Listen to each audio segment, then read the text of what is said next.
de l'émission du peuple et nous sommes en compagnie de Maître Naël Moussa Kanda, guide du groupe de l'Ordre des Veilleurs Silencieux. Maître Naël, bonjour. Bonjour. Panorama de la métaphysique ésotérique, c'est le thème que nous abordons avec vous ce matin. Alors, d'entrée de jeu, Maître Naël, pour certains, lorsqu'on parle de la métaphysique ésotérique, ça renvoie à une branche de la philosophie.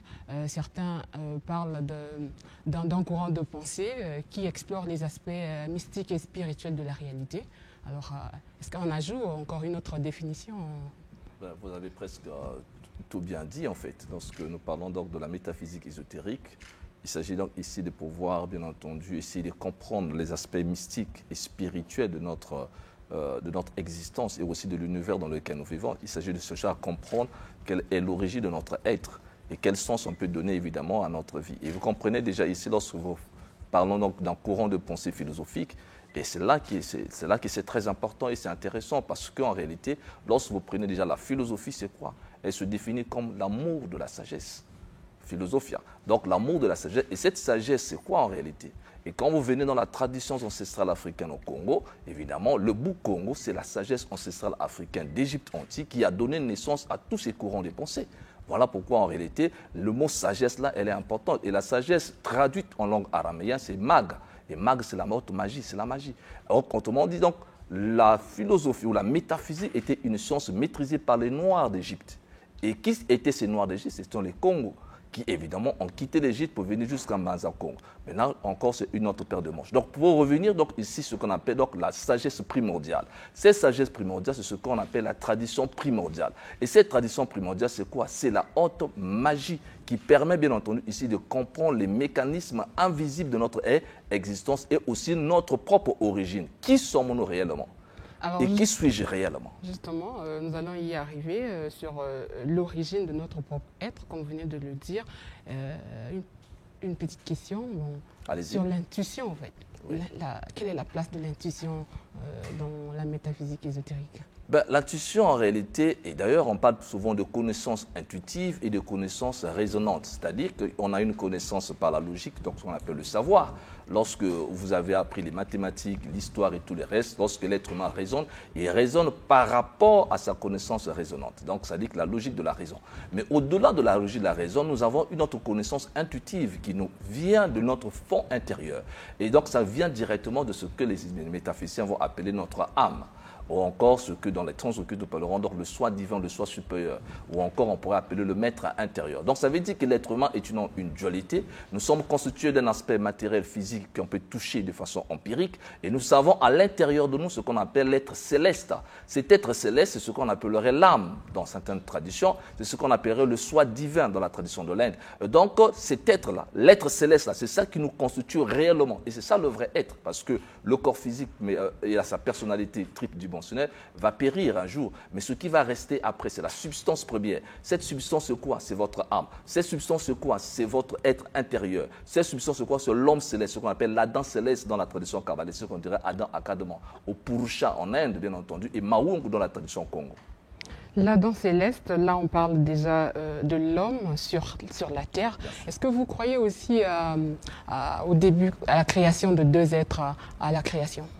Non, mais ce sont des allégories en réalité. Vous savez, en réalité, dans le domaine du savoir et de la connaissance, il y a un aspect extérieur qu'on appelle exotérique. Donc, il y a un langage exotérique destiné aux masses, parce que les masses ne peuvent pas comprendre les principes métaphysiques. C'est très difficile pour eux, ils ne peuvent pas saisir la pensée métaphysique.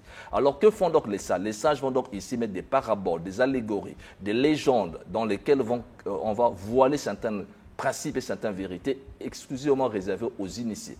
Voilà pourquoi lorsque vous prenez par exemple l'écriture sainte avec la Bible, mais quand vous prenez la Genèse, il y a un langage codé, un langage destiné à la masse. Dans Ève qui est créée, RET, qui signifie donc l'androgyna, c'est-à-dire que le premier être est un principe duel, le premier être est androgyna, c'est-à-dire qu'il est à la fois mâle et femelle. Maintenant, comment expliquer ça à celui évidemment qui n'est pas élevé? Ça serait difficile. Donc on traduit ça par un texte allégorique où on voit une femme et un homme. En réalité, ce n'est que des principes. Et ça, on retrouve ça dans toutes les traditions, depuis l'origine, qui est la tradition ancestrale africaine, donc égyptienne. Parce qu'à l'origine, l'Égypte déjà pose le fondement, donc ici, de l'androgyna. Voilà pourquoi je parlais de la tradition congo, par exemple, on appelle de Maungu. Donc, ça veut dire que le premier être est un être androgyne. Il est à la fois mâle et femelle. Et c'est par là qu'il faut commencer à comprendre l'origine de l'être humain. Et quand nous quittons donc le plan spirituel où il y a l'unité primordiale, on est encore, le masculin et le féminin est uni. Et quand on descend cette fois-ci dans la matière dense, donc le monde physique maintenant, ben, l'unité se sépare en deux, ce qu'on appelle la division, donc le 2, parce que de 1 vient 2. Et 2, c'est la séparativité. La séparativité, soit le principe féminin et le principe masculin sont séparés. Donc, on a un homme et une femme. Et après, il y a l'existence, finalement, qui est toujours duel. Après, il y aura ce qu'on appelle le retour vers l'unité primordiale, que les chrétiens appelleront le salut, mais que la tradition mystique appelle plutôt la réintégration de l'être dans l'unité primordiale.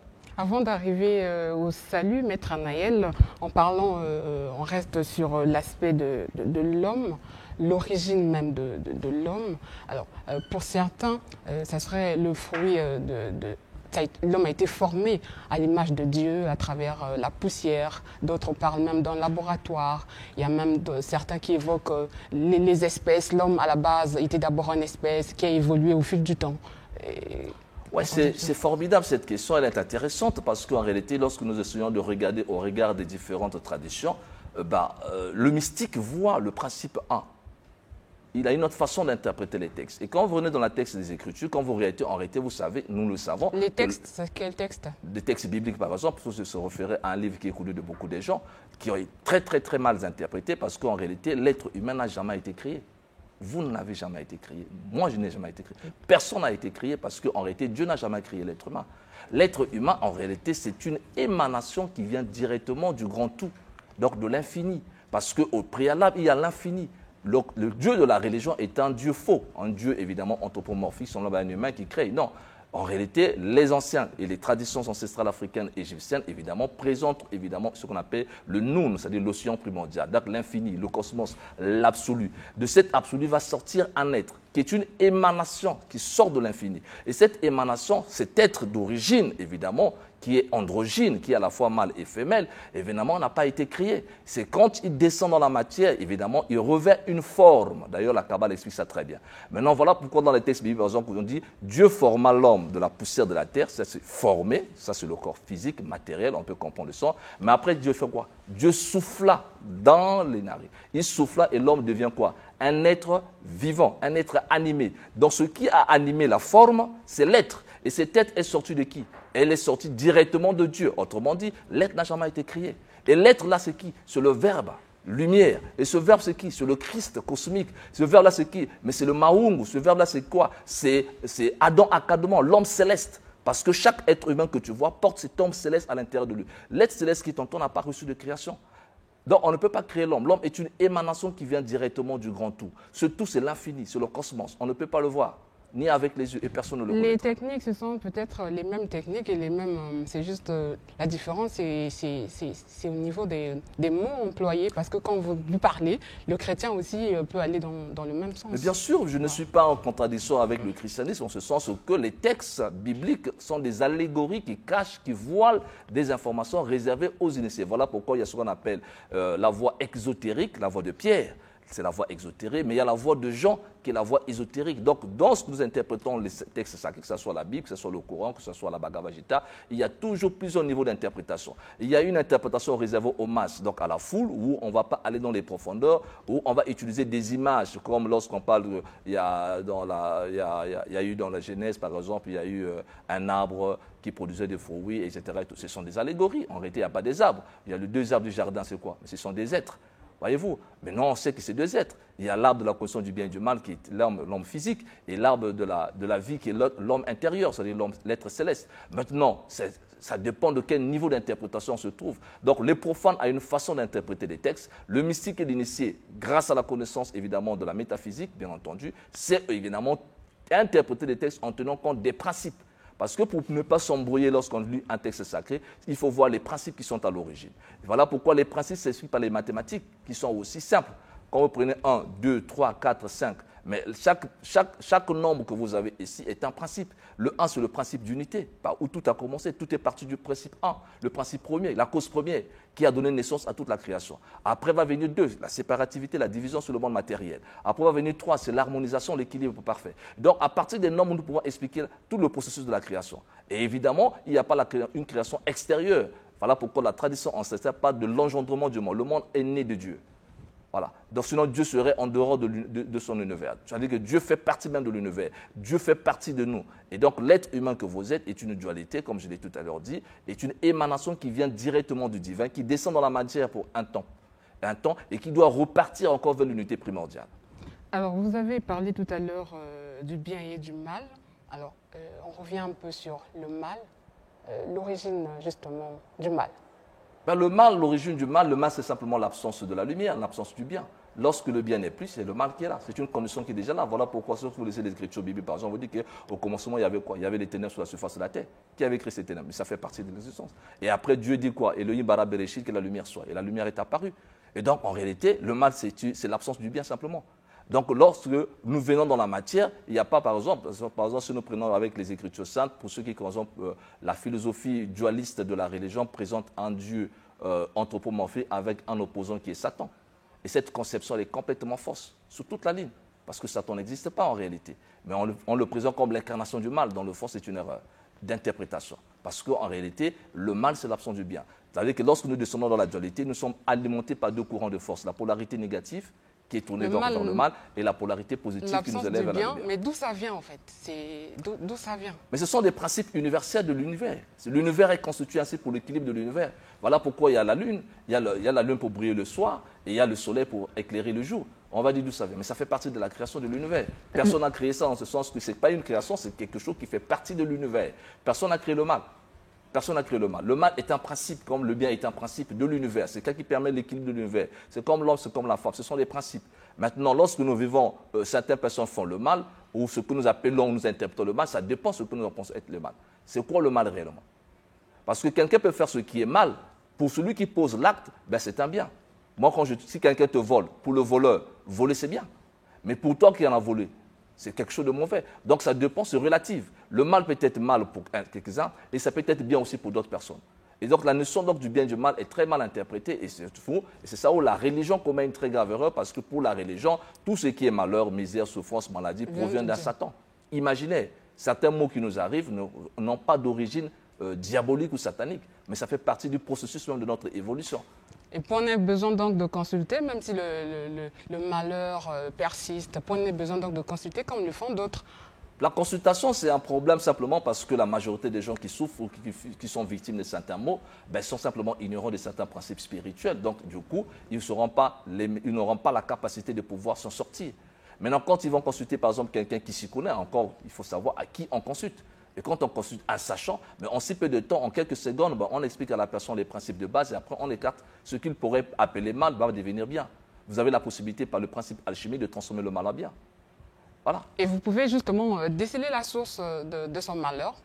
Mais c'est très simple puisque nous connaissons les causes. Dès que la personne est en face de vous, quelles que soient les situations, que ce soit des problèmes de malchance, je reçois beaucoup de gens qui viennent nous voir par des problèmes de malchance, des blocages, des difficultés financières, des stérilités, tout problème en fait. Mais en réalité, le problème, que ce soit les malheurs, c'est qu'il est le fruit de l'ignorance. Les problèmes qui nous arrivent sont les fruits de l'ignorance. Quand nous avons la maîtrise des lois et des principes, on peut déceler facilement la cause réelle qui se cache derrière l'événement et après on résout le problème à sa source. Alors, le mystique ne croit pas en un Dieu anthropomorphique. Vous dites que Dieu est une énergie. Alors, que dites-vous, ou bien encore, quelle est votre appréhension par rapport à certaines traditions spirituelles qui attribuent des formes à Dieu, justement pour l'adorer? Ils attribuent une certaine forme à Dieu. Mais c'est normal qu'ils attribuent des formes, en fait. C'est parce que, bien entendu, c'est destiné à la masse. C'est-à-dire qu'à la masse, il faut donner un Dieu qui a une forme. Parce que sinon, la masse ne pourra pas comprendre. La masse a besoin de prier un Dieu qui a des émotions, un Dieu qui se venge, un Dieu qui se met en colère, un Dieu qui peut punir, un Dieu qui peut, un Dieu qui va gérer le bon selon ses humeurs. Donc ils ne sont pas dans le faux. Voilà, ça c'est une façon de voir, c'est une façon de les aider par rapport à leur niveau de compréhension. Mais en réalité, la vérité est qu'il n'y a pas un Dieu anthropomorphique semblable à un humain, mais il y a un Dieu principe, vibratoire. Tout est énergie et vibration. Et pour entrer en contact différents avec lui, niveaux de vibration. Voilà. Et pour entrer en contact avec lui, qu'est-ce qu'il faut faire? Pour entrer en contact avec lui, il faut simplement se faire initier dans les traditions spirituelles pour pouvoir savoir comment on entre en contact avec la divinité qui est en soi. Parce que nous portons tout ce Dieu à l'intérieur de nous. Le vrai Dieu, nous le portons à l'intérieur de nous, qui est un principe de vibration simplement. C'est un état de conscience que toute personne peut réaliser. Et quand tu réalises l'état de conscience du divin, bah, tu deviens toi-même également l'expression même du divin, comme les maîtres Jésus, comme les Bouddhas, comme les Kimbangu, comme les Matsua et tout le monde qui se sont réalisés. Bien entendu, ils ont libéré la puissance de Dieu qui était en eux. Quand quelqu'un parle des miracles par exemple, ce n'est pas Dieu, c'est plutôt le principe divin qui est en eux, qui parle le principe des vibrations, qui produit le résultat. Donc en réalité, croire en un Dieu anthropomorphique qui est assis dans un ciel avec des barbes blanches, ben, c'est une illusion en réalité. Et c'est très malheureux pour ceux qui y croient. Il faut les aider à pouvoir transcender, dépasser la croyance en un Dieu forme, en un Dieu semblable aux humains, à un Dieu qui punit les gens, à un Dieu principe qui se trouve à l'intérieur de moi. Et c'est le Dieu pour lequel le mystique croit. Le mystique croit à son Dieu intérieur. Et ce Dieu qui est à l'intérieur de toi, il est capable, le mystique est capable de communiquer directement. Voyez-vous, en écoutant même la voix de Dieu intérieur, parce que le Dieu intérieur parle. Un Dieu intérieur qui ne punit pas, c'est ce que vous avez dit. Dieu ne punit pas. Il n'y a pas un Dieu qui punit les gens. Ça n'existe pas. Sinon, dans la tête des chrétiens et des musulmans aussi. Dieu n'a jamais puni quelqu'un. Dieu ne se venge pas, Dieu n'a pas des émotions. Mais si Dieu avait des émotions, mais c'est tous les jours qu'il y aurait des catastrophes dans le monde. Il n'y a pas un Dieu comme ça là. Mais ça, c'est le Dieu qu'on a donné aux masses. On les a fait croire. C'est pourquoi quand les gens prient, au lieu de prier, ils font quoi? Ils se lamentent. Ils expliquent leurs problèmes à Dieu. Seigneur, regarde, est-ce que Dieu va comprendre? Dieu ne peut pas comprendre ton problème. Dieu n'a pas d'essence pour comprendre un problème. Dieu, c'est un principe. C'est un état de conscience. Si tu réalises cet état de conscience, le problème, il est réglé. La magie se met en mouvement et tout est réglé. Et ça, il faut qu'on aide l'humanité à y arriver. C'est ce que maîtrisaient nos parents. Nos ancêtres n'avaient pas de religion. Par rapport à ce que vous dites, ça veut dire que la relation entre l'homme et Dieu ne se limite pas à une simple relation de créateur à créature. C'est au-delà. Non, mais c'est au-delà. En réalité, l'être humain, c'est l'expression même de Dieu. La maison de Dieu, c'est toi. Quand tu te promènes là, Dieu se promène à travers toi. Voilà pourquoi on dit que vos corps sont le temple du Saint-Esprit. En réalité, ça veut dire quoi? En réalité, nous sommes des expressions même de la grande divinité, du grand tout. Donc, l'être humain qui est là sur la terre, c'est l'expression même du divin. Chaque être humain est un Dieu potentiel. Et s'il travaille assez dur et fort, il peut réaliser le divin qui est en lui et devenir lui-même Dieu. Et ça, c'est ce qu'on a manqué. Voilà pourquoi les mystiques, évidemment, par le travail qu'il va faire en lui-même, va se libérer de cette ignorance et va réaliser qu'il est lui-même Dieu. Voilà pourquoi Jésus pouvait dire aux gens, moi et le Père, nous sommes un. Voilà quelqu'un qui s'est réalisé. Voyez-vous? Et alors là, on voit le langage d'un mystique. Le Messie, c'est celui, évidemment, qui devient un avec son propre Dieu. Et autrement dit, il devient lui-même Dieu. Eretis ikudei, c'est-à-dire vous êtes des dieux. Vous êtes des dieux, ça veut dire quoi? Nous sommes tous des dieux potentiels. Donc il n'y a pas un autre Dieu à aller chercher quelque part qui nous a créés. Nous sommes l'expression même du grand tout, de l'infini. C'est-à-dire que quand vous prenez l'infini, qui est le cosmos, qui ne peut pas être défini, l'expression même première de l'infini, donc le verbe lumière, c'est l'être. Cet être-là, c'est quoi? C'est Adam Akadama, l'Adam céleste, que chacun de nous porte en l'intérieur de lui. Purusha en Inde. Et quand vous descendez dans la matière, vous devenez dualité. C'est-à-dire que l'Adam céleste va porter l'Adam terrestre, c'est-à-dire l'homme animal. Voilà pourquoi dans les Écritures saintes, on va dire que non, il y a l'homme animal et l'homme spirituel. L'homme spirituel, c'est celui qui est à l'intérieur, et l'homme animal, c'est celui qui ne connaît pas les mystères de Dieu. C'est-à-dire que l'homme charnel. Voilà. Et tout est clair. Et donc, ça veut dire que l'homme charnel va aller sur la terre parce que c'est une poussière, mais l'homme spirituel, l'homme céleste, le Mahungu qui est à l'intérieur de toi, le soi divin qui est à l'intérieur de toi, l'Adam Akadama qui est à l'intérieur de toi, va aller où? Il va répartir dans l'unité primordiale d'où il est sorti.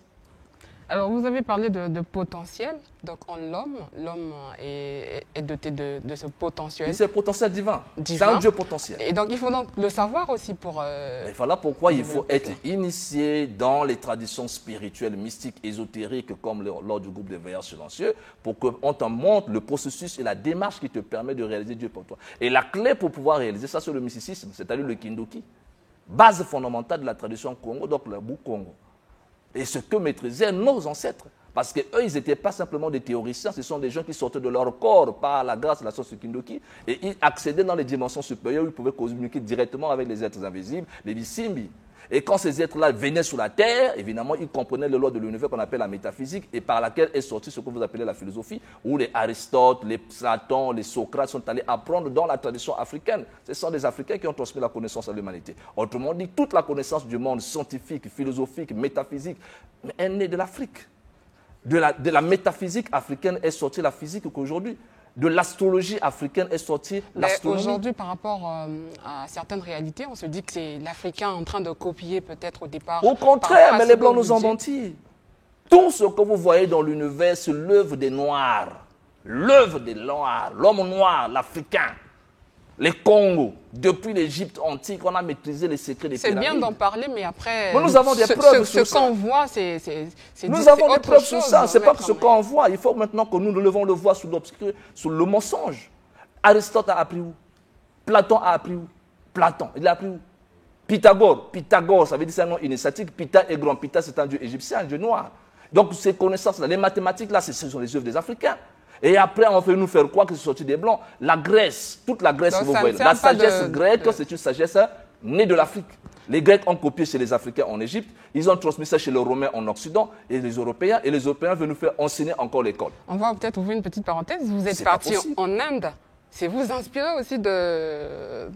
L'Inde n'a rien à voir. Non, c'est comme une forme de complexe, parce que vous avez tout, l'Africain a tout. Est-ce que vous partez là-bas pour transmettre votre connaissance, ou vous partez voir ce que les autres font et puis ramener chez vous? Je vais en Inde parce que l'Inde, c'est une partie de l'Afrique, en fait. La sagesse hindoue, c'est la sagesse africaine de nos ancêtres du côté maternel. Parce que le côté maternel des Africains, ben, c'est l'Inde. Là, je vais rentrer dans l'histoire de la tradition Congo, on risquerait de sortir. Un jour, je reviendrai sur ça. C'était une parenthèse. Voilà, c'était une parenthèse. Donc, en Inde, c'est normal que je parte en Inde parce que, évidemment, c'est là que je retrouve évidemment les valeurs spirituelles que nous prenons jusqu'à aujourd'hui, que nous retrouvons également dans nos traditions africaines. Et donc, pour revenir simplement sur ce que nous sommes entendus, la base même de la quand on dit métaphysique, ça veut dire quoi? C'est la dimension invisible.